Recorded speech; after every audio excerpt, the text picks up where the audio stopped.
Selamat berjumpa kembali, salam sejahtera untuk kita sekalian. Pada hari ini tanggal 31 Mei 2020, kita berada dalam suasana mengenang atau memperingati hari Pentakosta, hari di mana Tuhan menganugerahkan kepada kita rohnya untuk memperlengkapi kita dalam membawa kesaksian-kesaksian kita sebagai murid-murid Tuhan di dalam dunia ini. Jemaat Tuhan yang kekasih dan berbahagia, ketika kita sedang merayakan hari Pentakosta, tentunya yang kita ada di dalam pikiran kita adalah roh yang dicurahkan. Roh yang dicurahkan oleh Allah ini adalah kuasanya sendiri. Kuasa Allah inilah yang dianugerahkan kepada kita supaya kita memiliki semangat, kita memiliki hati yang baik dan termotivasi untuk senantiasa memperlakukan apa yang menjadi kehendak Allah sesuai dengan amanat agung. Jadi pencurahan Roh Kudus adalah salah satu janji Tuhan yang menjadi kenyataan di dalam kehidupan. Ketika Tuhan Yesus naik ke surga, Dia mengatakan, "Aku akan mengirimkan Rohku yang akan menyertai kamu senantiasa sampai kepada akhir zaman." Roh yang dianugerahkan Tuhan kepada kita adalah roh yang menuntun, roh yang menyemangati, roh yang memberikan kepada kita inspirasi untuk menjadi saksi-saksi Tuhan di tengah-tengah dunia pada masa kini. Rasul Paulus dalam kitab suratnya 1 Korintus pasal 12 ayat 1 sampai dengan ayat 11 memberitakan kepada orang-orang Kristen di kota Korintus dan juga bagi kita pada masa kini bahwa ada berbagai macam karunia yang dianugerahkan Tuhan dalam kehidupan manusia. Sesuai dengan karakter manusia, Tuhan memberikan ini supaya masing-masing karakter ini berubah seturut pembaharuan yang dilakukan oleh Roh Kudus. Kemudian Roh Kudus mendorong dan menguatkan kita untuk menjadi saksi-saksi Tuhan di tempat yang berbeda, di mana kita hidup, di mana kita bekerja, di mana kita beraktivitas, di mana kita bertanggung jawab. Rasul Paulus memberikan penjelasan bahwa ada rupa-rupa karunia, tetapi berasal dari satu roh, berasal dari satu Tuhan. Rupa-rupa karunia ini jangan dijadikan persoalan. Jangan ada yang menganggap bahwa karunia ketika dia mendapatkan satu karunia atau dia memiliki karunia-karunia yang diberikan oleh Tuhan, dia mau mengatakan bahwa dialah yang terhebat, dialah yang terbaik, karunia yang dia miliki lebih berkualitas. Bukan seperti itu. Rasul Paulus memberitakan bahwa semua karunia-karunia ini berasal daripada Allah. Mujizat-mujizat atau keajaiban-keajaiban yang dibuat oleh anak-anak Allah berasal daripada Tuhan, bukan berasal dari manusia itu atau orang-orang tertentu.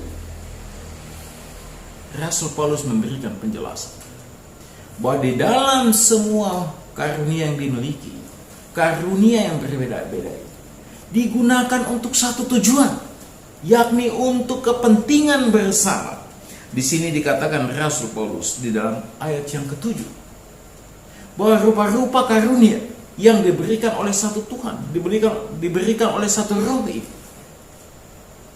adalah untuk kepentingan bersama.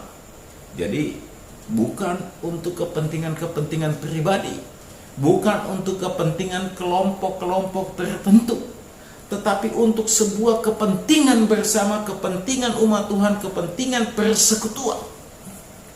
Sehingga tidak ada yang boleh mengambil keuntungan pribadi atau kelompok pribadi mengambil keuntungan-keuntungan dari karunia yang diberikan oleh Tuhan. Tetapi semuanya digunakan yang bermuara pada kemuliaan Allah. Jemaat Tuhan yang kekasih dan juga berbahagia di dalam Tuhan, Rasul Paulus memberikan penjelasan kepada orang-orang di kota Korintus supaya mereka memiliki karakter, memiliki wibawa, memiliki integritas yang baik sebagai orang Kristen yang hidup dalam satu persekutuan, yang tergantung kepada Allah dan membangun serta menata persekutuan dengan karunia-karunia yang diberikan oleh Tuhan kepada mereka untuk kepentingan bersama. Berarti di sini karunia-karunia yang datang secara berbeda itu kepada tiap-tiap orang dipakai untuk memberikan keuntungan-keuntungan kepada satu dengan yang lain. Jadi setiap orang akan memperoleh keuntungan-keuntungan dari kesaksian-kesaksian. Keuntungan apa? Keuntungannya adalah keuntungan dipakai oleh Tuhan. Keuntungannya adalah keuntungan ketika dia dipakai oleh Allah sebagai alat untuk memberitakan Injil. Jangan sampai konsep di dalam Alkitab ini sudah jauh dari kenyataan, jauh dari tujuannya. Firman Tuhan menginginkan kita sebagai orang-orang percaya tidak saling mempersalahkan, tidak saling menjatuhkan dengan mengatakan bahwa kami memiliki karunia ini dan yang lain tidak memiliki karunia itu. Ataukah kita mau mengklaim bahwa semua karunia yang diberikan oleh Tuhan hanya khusus untuk satu orang, khusus untuk satu kelompok, atau khusus untuk beberapa orang saja? Rasul Paulus menjelaskan bahwa semua ini tidak seperti itu. Bahwa orang-orang mau mencari keuntungan dari karunia-karunia yang diberikan Allah itu adalah hal yang keliru. Karena tujuan karunia-karunia roh yang diberikan kepada Tuhan kepada kita, tujuannya adalah untuk membawa kesaksian. Melalui kuasa Roh Kudus kita dikuatkan oleh Allah untuk memberitakan Injil kemana saja, di mana kita hadir. Injil yang kita beritakan ini adalah dalam kata dan perbuatan-perbuatan kita pada masa kini. Ketika kita bekerja di suatu tempat, kita tunjukkan bahwa kualitas pekerjaan kita adalah karena kita adalah murid Kristus. Kita bekerja bukan untuk mencari keuntungan, tapi kita bekerja adalah sebuah pengabdian yang akan memberikan kepada kita akses yang besar untuk melakukan hal-hal yang lebih besar dalam kehidupan, di mana kita berkarya, di mana kita hidup. Orang-orang Kristen mentalitasnya tidak boleh menjadi mentalitas yang rendah, karena kalau dia percaya dia dituntun dan dikuasai oleh kuasa Roh yang memberikan kepadanya kekuatan dan kemampuan, juga keahlian-keahlian, maka dia akan pakai itu menjadi kesaksian, bukan untuk mencari keuntungan, bukan untuk memperkaya diri sendiri, lalu melupakan orang lain. Di tengah-tengah dunia saat ini ada banyak sekali tantangan-tantangan kita sebagai orang-orang percaya untuk membawa kesaksian. Pertama, tantangan itu datang dari dalam gereja sendiri. Apakah warga gereja sadar bahwa setiap orang di dalam gereja adalah alat Tuhan untuk membawa kesaksian? Banyak orang mengatakan yang bersaksi hanya pendeta, penatua dan diaken, atau mungkin juga pengurus-pengurus OIG. Warga gereja yang lain merasa tidak punya tanggung jawab. Padahal kesaksian adalah tanggung jawab kita bersama. Kesaksian adalah aktivitas yang mesti kita lakukan bersama-sama sebagai satu persekutuan. Kedua, di dalam persekutuan gereja, apakah kita sungguh-sungguh sudah bersaksi, sudah mendukung pelayanan, sudah menopang pelayanan, ataukah kita hanya menjadi penonton di dalam satu persekutuan?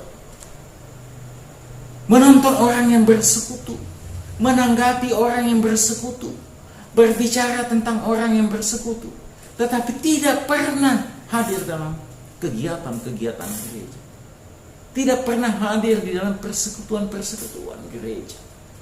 Apakah itu juga adalah kesaksian kalau kita tidak pernah hadir. Bukan seperti itu.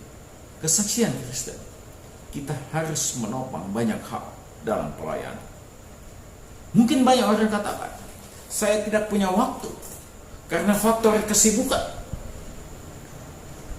Nanti saya sudah pensiun, baru saya bisa laksanakan. Yang jadi persoalan, benarkah? Apakah alasan-alasan yang kita ungkapkan ini adalah kenyataan dalam kehidupan kita? Atau hanya untuk menutupi kemalasan-kemalasan kita, menutupi ketidakpedulian kita? Semua patut kita renungkan kembali dalam kehidupan. Kalau dikatakan tidak punya waktu untuk persekutuan, berarti kita mau katakan juga bahwa kita tidak punya waktu untuk Tuhan. Padahal kita hidup di dalam waktu yang Tuhan anugerahkan dalam kehidupan kita. Ini menjadi sebuah persoalan bagi gereja. Dan ini menjadi tantangan bagi gereja pada masa kini. Ketiga, tantangan itu datang dari dalam gereja. Yang ketiga adalah ketika orang-orang dalam persekutuan, orang-orang yang bersekutu, yang aktif dalam persekutuan, tidak menunjukkan kesaksian sesuai dengan perintah Roh Kudus untuk memberitakan Injil. Justru mereka memberitakan gosip, menceritai orang lain, bercerita tentang kejelekan-kejelekan orang lain, sehingga menghalang-halangi nilai-nilai yang harusnya terbangun, nilai-nilai positif. Di dalam satu persekutuan, seharusnya kita malu melakukan hal-hal yang negatif. Bukan hanya sebatas kita malu kepada orang-orang yang ada di sekitar kita. Sebenarnya rasa malu kita pertama-tama adalah malu di hadapan Tuhan.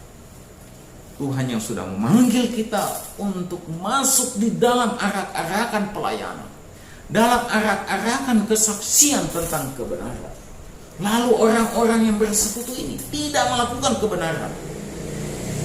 Mungkin ini dapat kita kategorikan sebuah hal yang sangat merusak kehidupan persekutuan dan kesaksian dalam persekutuan ini.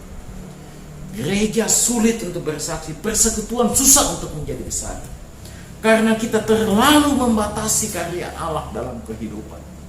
Kita membatasi pada area kita berpikir, kita membatasi pada area keluarga kita membatasi pada area kelompok-kelompok kita, sehingga gereja kerdil dan tidak berkembang. Kadang-kadang kita bangga bahwa gereja kita adalah gereja yang besar, tetapi siapa yang pernah mengaku bahwa gereja kita adalah gereja yang besar? Kita merasa menjadi gereja yang superior. Benarkah? Superior berarti ini sesuatu yang luar biasa. Mengakui diri sendiri tanpa adanya pengakuan dari orang lain. Tantangan kita cukup besar. Tidak perlu kita berbicara tantangan dari luar. Kita harus pertama-tama menyelesaikan tantangan yang ada di dalam tubuh kita, di dalam gereja kita. Kurangnya rasa tanggung jawab, kurangnya minat untuk aktif dalam persekutuan gereja, banyaknya tuntutan untuk dilayani. Semuanya ini adalah bukti bahwa kita belum sungguh-sungguh bersaksi, bersekutu dan saling melayani. Kita harus sadar dalam dunia saat ini bahwa kita hidup di dalam waktu Tuhan. Waktu yang Tuhan berikan kepada kita untuk hidup, untuk dipakai oleh Allah menjadi alatnya, untuk dipakai oleh Allah menyampaikan kebenaran-kebenaran dalam kehidupan dunia ini. Allah di dalam Kristus Yesus sudah menebus dan menyelamatkan kita. Ia naik ke surga menyediakan tempat bagi kita, dan Dia akan datang kedua kali untuk menjemput kita. Tugas kita sepanjang kita menantikan kedatangan Tuhan adalah bersaksi, menyatakan kebaikan dan kebenaran. Tetapi kita mesti kembali mengingat bahwa apa yang kita lakukan hanya menjadi sukacita bagi kita, tetapi kemuliaan adalah bagi Allah. Kita tidak perlu merasa terlalu terhormat dengan apa yang kita sudah lakukan. Justru kita harus semakin rendah hati di dalam hal-hal yang kita lakukan. Mengapa? Karena kita mampu melakukan banyak hal. Semua itu karena Tuhan mau bekerja di dalam kehidupan kita. Jemaat Tuhan yang kekasih dan berbahagia, pada masa kini gereja Tuhan biasanya hidup lebih kuat di dalam organisasinya sendiri. Mungkin ini adalah masalah tuntutan sama, atau mungkin juga adalah sebuah situasi yang diciptakan karena keegoisan manusia. Seringkali jemaat-jemaat berpikir dia tidak perlu yang lain, dia hanya perlu menghidupkan dirinya sendiri. Pendeta-pendeta juga yang ada dalam jemaat merasa bahwa ketika dia berada dalam jemaat itu dia merasa bahwa dia punya power, tetapi dia lupa bahwa dia tidak untuk selama-lamanya ada di situ. Dia akan diurus oleh orang lain, akan diurus oleh lembaga yang ada dan sudah dibentuk oleh jemaat-jemaat. Kita semua mesti sungguh-sungguh di dalam waktu saat ini untuk memanfaatkan waktu-waktu yang Tuhan berikan kepada kita. Karunia Roh Kudus adalah kekuatan bagi kita. Karunia Roh Kudus menginspirasi kita untuk membawa kesaksian. Sebagai warga gereja, kita patut mengucap syukur bahwa Allah sungguh luar biasa dalam kehidupan kita sekalian. Pencapaian-pencapaian yang kita alami, pengalaman-pengalaman yang baik dan indah yang kita alami, kita harus percaya semua itu terjadi karena tuntunan dan kasih sayang Tuhan. Meskipun ada tantangan-tantangan dan pergumulan dalam hidup ini, tapi tantangan dan pergumulan itu tidak kekal. Dia memiliki batas waktu, sehingga nantinya ketika batas waktu pergumulan itu sudah lewat, disitulah kita mengerti bagaimana Allah menata kita menjadi orang-orang yang memiliki kekuatan, memiliki karakter, memiliki iman yang baik. Kita semua dalam suasana COVID-19 ini, ketika kita beribadah di rumah kita masing-masing, ketika kita dianjurkan oleh pemerintah untuk tidak berkumpul, untuk menjaga kebaikan bersama. Pertanyaannya, benarkah warga gereja sungguh-sungguh beribadah di rumahnya masing-masing? Ataukah dalam ibadah-ibadah online yang dikatakan sampai saat ini dan banyak dilakukan, apakah orang sungguh-sungguh beribadah secara online itu? Ataukah orang sedang menonton orang beribadah secara online? Tetapi ketika orang-orang memiliki kesadaran yang besar untuk beribadah, menunjukkan kesaksiannya bahwa mereka tetap beribadah meskipun ada wabah yang besar yang melanda dunia ini, berarti mereka sedang bersaksi. Bersaksi minimal di dalam keluarga kita masing-masing, bahwa kita masih diperteguh oleh Allah, diteguhkan dan dikuatkan oleh Allah untuk hidup bijaksana di dalam suasana COVID-19 ini. Kita juga mesti mengingat bahwa apa yang kita hadapi saat ini bukanlah hal yang biasa-biasa, tetapi hal yang luar biasa karena terjadi melanda seluruh dunia ini. Jemaat Tuhan yang kekasih dan berbahagia, saudara-saudaraku di dalam Tuhan Yesus, Mari kita membangun kesadaran kita sebagai murid-murid Tuhan. Mari kita melihat ke dalam diri kita yang selalu mendapatkan kasih karunia Allah. Mari kita masuk ke dalam diri kita, merenungkan apakah kita sudah sungguh-sungguh menjadi saksi Tuhan yang baik dan benar di tengah-tengah kehidupan sampai saat ini. Apakah sebagai pelayan-pelayan gereja kita sudah sungguh-sungguh bersemangat di dalam menata pelayanan? Ataukah sudahkah kita rendah hati di dalam pelayanan gereja? Karena kadang-kadang kita terlalu butuh penghormatan yang besar. Dan ini pun juga merusak persekutuan. Karya Roh Kudus menuntun kita untuk hidup positif, hidup dengan baik, hidup dengan penuh semangat. Dalam masa COVID-19 pada saat ini, kita semua berada di dalam suasana yang sangat terbatas untuk berkomunikasi satu dengan yang lain, untuk berkomunikasi secara langsung satu dengan yang lain. Kita dilarang untuk berkumpul.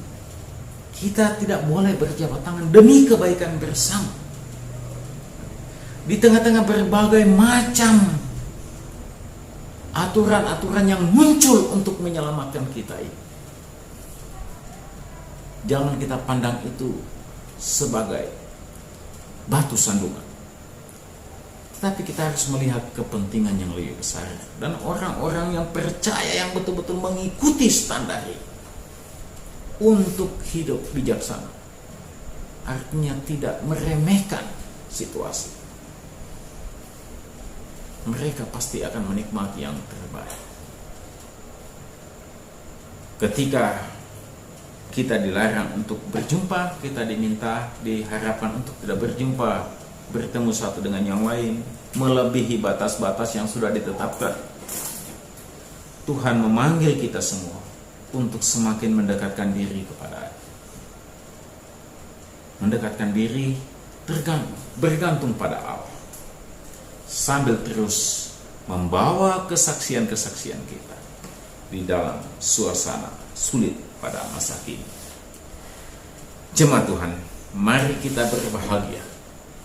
Semua kita yang percaya kepada Kristus telah mendapatkan kuasa ilahi untuk hidup dengan baik dan benar di dalam dunia ini, untuk hidup di dalam semangat di dalam dunia ini, untuk hidup memotivasi orang lain untuk melakukan kebenaran di dalam dunia ini. Kita harus bersukacita dan kita harus bersemangat karena Tuhan sudah memperlengkapi kita dan meminta kita untuk melaksanakan apa yang menjadi perintahnya. Tuhan Yesus akan senantiasa menolong dan memberkati kita, menguatkan kita di dalam membawa kesaksian-kesaksian kita dalam kehidupan pada masa kini maupun dalam masa yang akan datang. Tuhan memberkati, salam sehat selalu, selamat menikmati kehidupan bersama-sama dengan Allah. Amin.